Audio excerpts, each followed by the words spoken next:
आखिरी चरण में पीएम मोदी, अमित शाह सबने भयंकर जोर लगा दिया। बीजेपी ठीक करेगा कि कोलकाता कैसा है कैसा नहीं है, तुम पहले दिल्ली को संभालो। आज मैं बोलकर जाता हूं, चुनाव के बाद भाजपा सरकार आनी है। इस बार जो मोदी जी चले जाएंगे, अमित शाह जी चले जाएंगे, फिर और वापस बंगाल में नहीं आएंगे। बंगाल पर पूरे देश की नजर है कि क्या बीजेपी इस बार बंगाल का चुनाव निकालकर इतिहास रचेगी या नहीं, या फिर ममता बनर्जी बीजेपी को रोकने में फिर से कामयाब है। चुनौती ममता बनर्जी और बीजेपी दोनों के लिए बड़ी। ममता बनर्जी के लिए चुनौती इस मामले में कि वो 15 साल से सत्ता में है, एंटी इनकम्बेंसी की लहर हो सकती है। बीजेपी ने पिछली बार के चुनाव में ममता के पसीने छुड़ा दिए थे, सीधा 3 सीट से 77 पे चली गई थी, और इस बार तो बीजेपी कहीं ज्यादा आक्रामक है।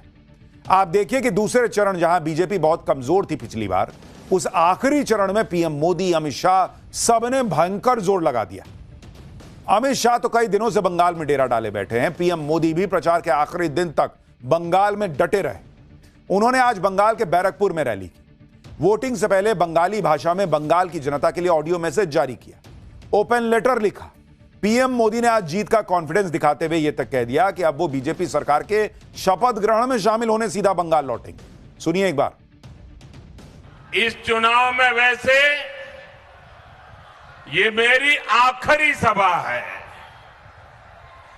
और बंगाल में जहां जहां गया हूं, बंगाल के लोगों का जो मैंने मिजाज देखा है, मैं इस विश्वास के साथ वापस जा रहा हूं कि 4 मई के नतीजों के बाद बीजेपी के शपथ ग्रहण समारोह में मुझे आना ही है। और इसलिए मेरा उत्साह और बढ़ जाता है। यानी प्रधानमंत्री फुल कॉन्फिडेंट हैं कि बीजेपी की सरकार बन रही है, शपथ ग्रहण के लिए वो आएंगे। लेकिन इधर पीएम मोदी बंगाल की जनता के नाम लेटर लिख रहे हैं, ऑडियो संदेश जारी कर रहे हैं। उधर ममता बनर्जी सब्जी मंडी में सब्जियां खरीद रही हैं। ये देखिए आप, ममता बनर्जी का एक वीडियो वायरल हो रहा है। कल वो आम आदमी की तरह सब्जी खरीदती नजर आ रही। कल रात को ममता बनर्जी अचानक कोलकाता के मार्केट में पहुंच गई, सब्जियां खरीदने लगी। इस दौरान उन्होंने दुकानदार के साथ वहां मौजूद लोगों से भी बातचीत की। ममता बनर्जी के सब्जी खरीदने को पीएम मोदी के झालमुड़ी का जवाब माना जा रहा है। 19 अप्रैल को पीएम मोदी ने भी प्रचार के दौरान एक दुकानदार से झालमुड़ी खरीदी थी। पीएम मोदी का यह वीडियो बड़ा वायरल हुआ था। लोगों ने बड़े इसके एक्सरे किया कि अरे पहले से तय था, नहीं था, बोतल में कितनी झालमुड़ी पहले से भरी थी, क्या था, सब एक्सरे हो गया। अब ममता बनर्जी सब्जी खरीदने गई लोगों से कनेक्ट करने के लिए, तब कोई नहीं कह रहा कि ये क्यों चली गई, ये सेटिंग है, पहले से तय है, टमाटर इतना लाल कैसे दिख रहा है, सब्जी इतनी हरी कैसे दिख रही है। तो ये ममता बनर्जी भी लोगों के बीच जाकर अपना कनेक्ट बढ़ा रही हैं। दूसरे चरण में ममता बनर्जी की भवानीपुर सीट पर भी चुनाव है। उनके सामने बीजेपी के हेवीवेट शुवेंदु अधिकारी है। शुवेंदु अधिकारी ने ही पिछले चुनाव में नंदीग्राम में ममता बनर्जी को हराया था। इसलिए ममता बनर्जी अपनी सीट पर भी कोई कसर नहीं छोड़ रही। आज ममता बनर्जी ने भवानीपुर समेत 4 सीटों पर पदयात्रा की। यह ममता बनर्जी के प्रचार का सबसे पुख्ता स्टाइल है। हालांकि शायद प्रचार का वक्त खत्म हो रहा था, इसलिए सीएम ममता ने पदयात्रा के बाद स्कूटी की सवारी करके अपना प्रचार शुरू कर दिया। ये देखिए, पहले पैदल पैदल चली, फिर स्कूटी पे पीछे बैठ गई। ममता बनर्जी के प्रचार पर हमारी सहयोगी पूजा मेहता की एक रिपोर्ट देखिए, फिर आपको बताता हूं कि भवानीपुर में चल क्या रहा है। जो है आज एक लंबी पदयात्रा के बाद जो है यहाँ आप देख सकते हैं, यहाँ बाइक से जो है आगे की जो है सफर वो तय कर रही है। तस्वीरों में साफ दिख रहा है किस तरह से तमाम नेता जो है उन्हीं के साथ बाइक में जा रहे हैं। जो स्कूटी चला रहे हैं वो भी तृणमूल कांग्रेस के पार्षद है भवानीपुर असेंबली कॉन्स्टिट्यूएंसी से। और यहाँ से ये जो ढाकुरिया इलाका है, यहाँ से चीफ मिनिस्टर और तृणमूल कांग्रेस सुप्रीमो ममता बनर्जी बाइक पर सवार होकर आगे का सफर। दूसरे चरण की सबसे हॉट सीट भवानीपुर है। भवानीपुर में क्या माहौल है, भवानीपुर की जनता क्या कह रही है, वो भी आपको सुनाता हूं।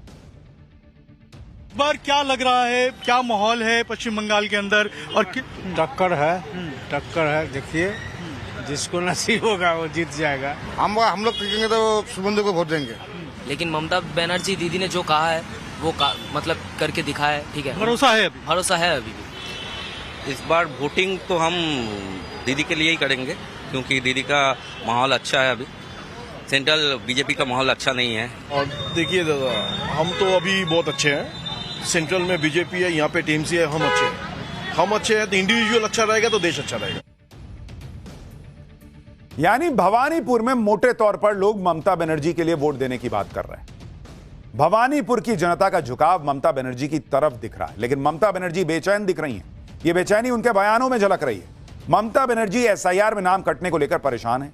इस बात से परेशान है कि 2 लाख सेंट्रल फोर्सेस को बंगाल में क्यों लगा रखा है। ममता बनर्जी अभी से ईवीएम कैप्चरिंग, काउंटिंग में गड़बड़ी, सबका माहौल बना दे रही। सुनिए वो क्या क्या कह रही। बीजेपी ठीक करेगा कि कोलकाता कैसा है कैसा नहीं है, तुम पहले दिल्ली को संभलाओ, पहलगांव को संभलाओ। उधर में क्यों, पहलगांव में जब पाकिस्तान अटैक किया, तुम क्यों वो साझुआ गाड़ी नहीं भेजा, एक भी पुलिस नहीं था। और इधर में 2 लाख पुलिस भेज दिया। पुलिस क्या करते हैं, और सेंट्रल फोर्स जाके, मैंने कल 2 घटना सुना कि कंबल लगा के क्रिमिनल लेके जाता है जिसमें वोट हो गया है ईवीएम मशीन कैप्चर करने के लिए। अब ईवीएम कैप्चरिंग की भी बातें होने लगी हैं भाई। सेंट्रल फोर्सेस क्यों आई है, इससे भी ममता बनर्जी को दिक्कत है। इधर ममता बनर्जी ने दूसरे चरण की वोटिंग से पहले ही ईवीएम टैंपरिंग की साजिश हो रही है ऐसे सवाल उठा दिए। ईवीएम कैप्चरिंग की साजिश की बातें करने लगी। हालांकि दूसरे चरण में ममता बनर्जी की पार्टी का पलड़ा पिछली बार बहुत भारी था। दूसरे चरण में 142 सीटों पर वोटिंग होनी है और इन 142 सीटों पर पूरी तरफ से पिछली बार टीएमसी का दबदबा था। जिन 142 सीटों पर वोटिंग है उसमें अगर पिछली बार के आप नतीजे देखें, इन 142 में से टीएमसी ने 123 पिछली बार जीती थी और बीजेपी को मात्र 18 सीटें मिली थी। यानी दूसरा चरण पूरा का पूरा टीएमसी के नाम रहा। टीएमसी के सामने अपना गढ़ बचाने की चुनौती है। बीजेपी के सामने पूरा खुला मैदान है भाई, 18 से ऊपर जाना है उनको। दूसरे चरण में जिन बंगाल के जिन 8 जिलों में वोटिंग है, उन 8 जिलों में सिर्फ एक जिला ऐसा है जहां बीजेपी टीएमसी को टक्कर दे रही थी। दूसरे चरण में जिन 8 जिलों में चुनाव है उसमें 4 जिलों में बीजेपी के पास एक भी सीट नहीं है आज की डेट में, पिछले बार के चुनाव के बाद। साउथ और नॉर्थ कोलकाता में वोटिंग है। इन दोनों जिलों में 11 सीटों में से बीजेपी के पास एक भी सीट नहीं। दूसरे चरण में नॉर्थ और साउथ 24 परगना में चुनाव है। हावड़ा, हुगली, नादिया, पूर्व बर्धमान में भी चुनाव है। इसमें नादिया जिला ही ऐसा जिला है जहां पिछले चुनाव में बीजेपी के पास टीएमसी से ज्यादा सीटें आई थी। यानी दूसरे चरण में ममता के सामने गढ़ बचाने का चैलेंज और बीजेपी के सामने सीटों के इतने बड़े अंतर को कम करने की चुनौती। यही वजह है कि खुद पीएम मोदी ने दूसरे राउंड के लिए मोर्चा संभाला।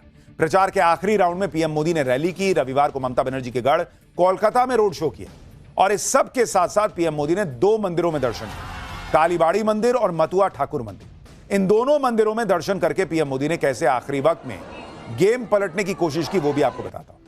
पीएम मोदी कोलकाता में सबसे पुराने और सबसे ज्यादा पूजे जाने वाले थनथनिया कालीबाड़ी मंदिर में दर्शन के लिए गए और वहां मां सिद्धेश्वरी की पूजा की।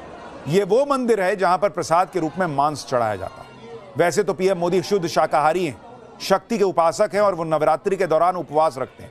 लेकिन इस मंदिर में जाकर पीएम मोदी ने टीएमसी को उस नैरेटिव को गलत साबित कर दिया जिसमें ममता बनर्जी कह रही थी कि अगर बीजेपी सत्ता में आई तो मांस बैन हो जाएगा। पीएम मोदी ने बंगाल की जनता तक यह संदेश पहुंचा दिया कि बीजेपी मांसाहार के खिलाफ नहीं है। इसके अलावा पीएम मोदी नॉर्थ 24 परगना के ठाकुर नगर जाकर मथुआ समुदाय के सबसे बड़े धार्मिक स्थल मथुआ ठाकुर मंदिर में दर्शन करने गए।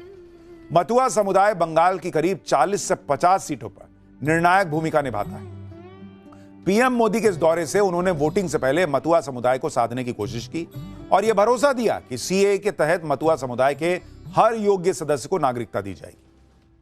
पीएम मोदी आज मंदिर गए तो अमित शाह आज बंगाल के उस तीर्थ स्थल गए जहां का पौराणिक महत्व है। आज अमित शाह ने बंगाल में रैली की, रोड शो के साथ गंगा सागर जाकर पूजा अर्चना की। गंगा सागर वो तीर्थ स्थल है जहां पर मां गंगा सागर में जाकर मिलती, यानी यहां पर गंगा समुद्र में समाहित हो जाती। इसलिए मान्यता है कि सारे तीर्थ बार बार, गंगा सागर एक बार।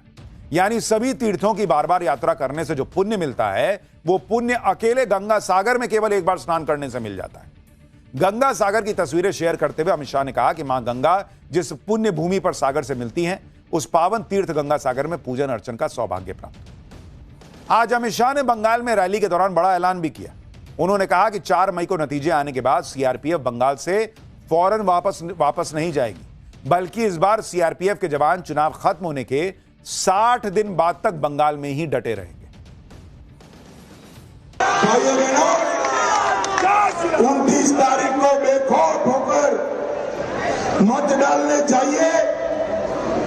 दीदी के गुंडों की चिंता मत करिए। चुनाव आयोग ने चप्पे चप्पे पर सीआरपीएफ बिठाई और आज मैं बोलकर जाता हूं 60 दिन तक ये सीआरपीएफ यही रहने वाली है। अमित शाह का यह बयान बहुत महत्वपूर्ण माना जा रहा है, क्योंकि पिछली बार जब बंगाल के चुनाव के नतीजे आए थे और जब पोस्ट पोल वायलेंस हुआ उसमें बीजेपी पर यही आरोप लगा था कि ये लोग तो लोगों को छोड़ के चले गए। इस बार बीजेपी क्लियर मैसेज दे रही है कि नतीजा कुछ भी आए, लोग सुरक्षित रहेंगे और वो भयमुक्त होकर वोट कर सकते हैं, क्योंकि सीआरपीएफ 60 दिन बंगाल में डटी रहेगी, लोगों की रक्षा करेगी। वोटिंग के 60 दिन बाद भी सेंट्रल फोर्सेस के बंगाल में रहने के बड़े मायने हैं और इसलिए अमित शाह का यह बयान बहुत महत्वपूर्ण है। अमित शाह का यह ऐलान लोगों के बीच अगर डर को खत्म कर पाया तो क्या बीजेपी जीत जाएगी, यह भी सवाल उठ रहा है। बंगाल में जब पहले चरण के लिए 2 लाख से ज्यादा सेंट्रल फोर्स की तैनाती हुई थी, तब भी बहुत हल्ला मचाया गया था कि बंगाल में इतनी फोर्स क्यों लगाई जा रही। ममता बनर्जी कह रही हैं कि यह फोर्स क्या टीएमसी को डराने के लिए। आप देखिए कि बंगाल में वोटिंग से पहले क्या क्या कांड हो रहे हैं। हावड़ा में 8 जिंदा देसी बम बरामद हुए। ये बम एक प्राइमरी स्कूल के पास से मिले। पुलिस को इन बमों के पास में रेत से भरे 2 और बोरे मिले। जांचकर्ता यह पता लगाएंगे कि क्या इन बोरों में भी विस्फोटक है या नहीं है। बताया जा रहा है कि स्थानीय लोगों ने स्कूल के पास इन जिंदा बमों को देखा और तुरंत पुलिस को इसकी जानकारी दे दी, जिसके बाद पुलिस ने मौके पर पहुंचकर बमों को कब्जे में लिया और दोनों बोरों की जांच शुरू कर दी। अब आप बताइए, जहां यह हाल हो कि जिंदा बम मिल रहा हो और ममता बनर्जी कह रही हैं कि सेंट्रल फोर्स क्यों आई हुई है। इससे पहले कल कोलकाता में भी बमों का जखीरा मिला था। कोलकाता पुलिस ने बताया कि माझेर हाट में एक कब्रिस्तान के पास बने एक सुनसान मकान से 79 देसी बम जैसी दिखने वाली संदिग्ध सामान बरामद हुआ। इसके साथ ही पुलिस ने गन पाउडर और सल्फर भी बरामद किया। इन सामानों के साथ जूट की रस्सियां और रोल कैप्स के 10 पैकेट मिले। इन सभी को पुलिस ने अपने कब्जे में ले लिया। ये वो सामान है जो बम बनाने में यूज होता है। आप सोचिए, वोटिंग से पहले 80-80 बम मिल जा रहे हैं। अगर यह बरामदगी नहीं होती तो वोटिंग के दिन क्या होता। इस मामले को बहुत गंभीरता से लेते हुए गृह मंत्रालय के आदेश के बाद यह केस एनआईए ने अपने हाथ में ले लिया, ताकि यह पता लगाने में मदद मिल सके कि अगर ये जिंदा बम थे तो इतना स्टॉक था किसके लिए। कहीं बंगाल चुनाव में कोई बड़ा कांड तो नहीं होने वाला था। इसके अलावा बंगाल चुनाव में चुनाव आयोग करीब 500 करोड़ से ज्यादा का कैश और बाकी सामान जब्त कर चुका है। पिछले चुनाव में करीब 339 करोड़ की कीमत के सामान जब्त हुए थे। बंगाल में दूसरे फेज की वोटिंग से पहले बवाल अपने चरम पर है। कहीं जिंदा बम मिल रहे हैं, कहीं बम फोड़े जा रहे हैं। अब तो बीजेपी और टीएमसी के कार्यकर्ता खुलेआम भिड़ रहे हैं। एक टीएमसी सांसद के काफिले पर हमले का लाइव वीडियो दिखाऊंगा, लेकिन पहले यह वीडियो देखिए। यह बवाल कल रात उत्तरी 24 परगना के जगतदल इलाके का है। टीएमसी और बीजेपी के कार्यकर्ता आपस में भिड़ गए। देखते देखते सड़क जंग का मैदान बन गया। दोनों तरफ से लात, घूसे, ईंट, पत्थर, गोली, बम सब चल गया बॉस। कई लोग घायल हो गए। बीजेपी की शिकायत पर पुलिस ने एफआईआर दर्ज की, 4 लोगों को गिरफ्तार किया। देखिए कैसे बवाल मचा। आप सोचिए, यह सब तब हो रहा है जब इतनी बड़ी संख्या में सेंट्रल फोर्सेस तैनात हैं। बताया जा रहा है कि यह बवाल दोनों पार्टियों के झंडे और बैनर फाड़ने की वजह से हुआ। टीएमसी और बीजेपी दोनों ने एक दूसरे पर झंडे, बैनर फाड़ने के आरोप लगाए। बीजेपी प्रत्याशी पवन सिंह ने आरोप लगाया कि पीएम मोदी की रैली से पहले उनके स्वागत के लिए जगह जगह पोस्टर लगाए जा रहे थे। तभी एक झुंड में टीएमसी कार्यकर्ता आए और उसके बाद क्या हुआ वो तस्वीरों में दिख रहा है। वीडियो में बीजेपी नेता अर्जुन सिंह धक्का मुक्की करते नजर आ रहे हैं और उनके साथ भी धक्का मुक्की हो रही है। टीएमसी का आरोप है कि अर्जुन सिंह और उनकी सुरक्षा में लगे सीआरपीएफ जवानों ने टीएमसी कार्यकर्ताओं के साथ मारपीट की। हुगली में तो टीएमसी सांसद मिताली बाग की गाड़ी पर हमला हो गया। हमले के वक्त मिताली बाग भी खुद उस गाड़ी में मौजूद थी। उनकी कार में बैठे एक आदमी ने हमले का पूरा वीडियो बना लिया और सोशल मीडिया पर शेयर कर दिया। वीडियो में दिखता है कि टीएमसी सांसद की गाड़ी पर पत्थर फेंके जा रहे हैं, डंडे मारे जा रहे हैं, लेकिन टीएमसी सांसद हिम्मत के साथ गाड़ी में बैठी हुई हैं। इस हमले में मिताली बाग की कार में शीशे टूट गए, जिससे वो और उनका ड्राइवर घायल हो। वहीं एक और वीडियो में दिखा कि एक हमलावर ने डंडे से मिताली बाग की गाड़ी का विंडशील्ड तोड़ने की कोशिश की। टीएमसी सांसद का आरोप है कि यह हमला हुगली के गोघाट में हुआ और उस वक्त वहां पुलिस मौजूद नहीं थी। तो बंगाल में सोचिए, आप टीएमसी हैं, बीजेपी है, फर्क नहीं पड़ रहा बॉस। दोनों तरफ से बवाल मच रहा है। दोनों आरोप लगा रहे हैं कि हम पर हमला हो रहा है। इस हमले से मिताली बाग बुरी तरह घबरा गई थी। इस घबराहट में उन्हें रोना आ रहा था। उन्होंने रोते हुए वीडियो बनाया और आरोप लगाया कि हमला बीजेपी ने कराया है। हालांकि बीजेपी ने हमले से साफ इनकार कर दिया। बंगाल में इस तरह के बवाल से सीधा संकेत यही मिलता है कि मामला बहुत कांटे की टक्कर का है। पहले चरण में वोटिंग नॉर्थ बंगाल और जंगल महल की सीटों पर थी, लेकिन दूसरे चरण में वो इलाके हैं जो ममता बनर्जी का कोर बेल्ट माना जाता है। लेकिन पिछले 5 साल में बीजेपी ने इस इलाके में अहम मुद्दों पर ममता बनर्जी को जबरदस्त तरीके से घेरा है। फाइनल फेज में 3 बड़े मुद्दे हैं: मुस्लिम, मतुआ और महिलाएं। नॉर्थ 24 परगना में संदेश खाली की घटना के इर्द गिर्द बीजेपी ने महिला सुरक्षा को बड़ा मुद्दा बनाया है। नॉर्थ 24 परगना में ही मतुआ समुदाय भी निर्णायक भूमिका में है, जिसे बीजेपी सीए के तहत नागरिकता देने का वादा कर रही है। बंगाल का 24 परगना इलाका मुस्लिम बहुल भी है। दूसरे चरण में नादिया, नॉर्थ और साउथ 24 परगना की कई सीटें बांग्लादेश बॉर्डर से जुड़ी हैं। बांग्लादेश की सीमा से लगे इलाके में मुस्लिम वोटर बड़ी संख्या में। इसी को ध्यान में रखते हुए बीजेपी ने घुसपैठियों का मुद्दा पूरी ताकत से उठाया। बंगाल में दूसरा चरण कौन जीतेगा, यह 4 जिलों की 91 सीटें तय करेंगी। माना जाता है कि बंगाल में सत्ता पर कौन बैठेगा, यह साउथ बंगाल तय करता है। साउथ बंगाल में 2 जिले हैं जो हार जीत का अंतर बदल सकते हैं, और ये दोनों जिले हैं नॉर्थ और साउथ 24 परगना। इन दोनों जिलों के अलावा कोलकाता और हावड़ा को मिला दें तो यह टीएमसी का सबसे मजबूत गढ़ बन जाता है। अगर बीजेपी ने टीएमसी के इस मजबूत किले में सेंधमारी कर दी तो सत्ता का रास्ता बन सकता है। नॉर्थ 24 परगना में 33 और साउथ 24 परगना में 31 सीटें आती हैं, यानी कुल मिलाकर 64 सीटें 2 जिलों में तय होती हैं। इन दोनों जिलों को बंगाल के नेता अक्सर बंगाल के इलेक्टोरल मैप का यूपी कहते हैं, यानी ये रीजन तय करता है कि सत्ता में कौन आएगा। इसके साथ कोलकाता और हावड़ा जिले की सीटें मिला दें तो कुल 91 सीटें हो जाती हैं, जो बंगाल की कुल सीटों का 1/3 के करीब है। यह 91 सीटें वाला बेल्ट ही बंगाल में सरकार तय करता है। इन 91 सीटों में टीएमसी का पलड़ा बहुत भारी रहा है हर बार। हालांकि 2024 के लोकसभा चुनाव में बीजेपी ने टीएमसी के गढ़ में थोड़ी बढ़त बनाई थी।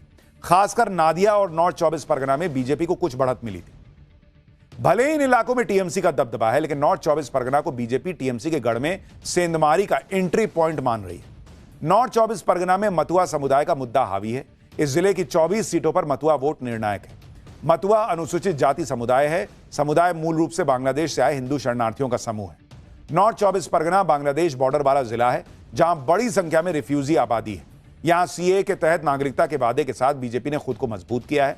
नॉर्थ 24 परगना की 33 सीटों में से बीजेपी ने पिछली बार मात्र 5 जीती थी।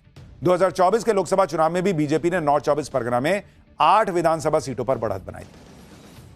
यानी नॉर्थ 24 परगना वो इलाका है जहां से बीजेपी ममता बनर्जी के गढ़ में सेंधमारी कर डैमेज कर सकती है, लेकिन उसको लंबी छलांग मारनी होगी, क्योंकि लोकसभा को भी आप विधानसभा सीटों में बदलिए तो भी 8 का ही आंकड़ा दिख रहा था।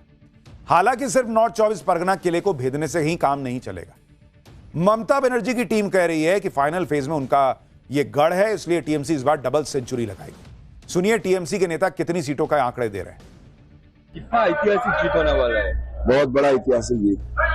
करीब 235 आसन से तृणमूल कांग्रेस जीत रहा है, और इस बार जो मोदी जी चले जाएंगे, अमित शाह जी चले जाएंगे फिर, और वापस बंगाल में नहीं आएंगे।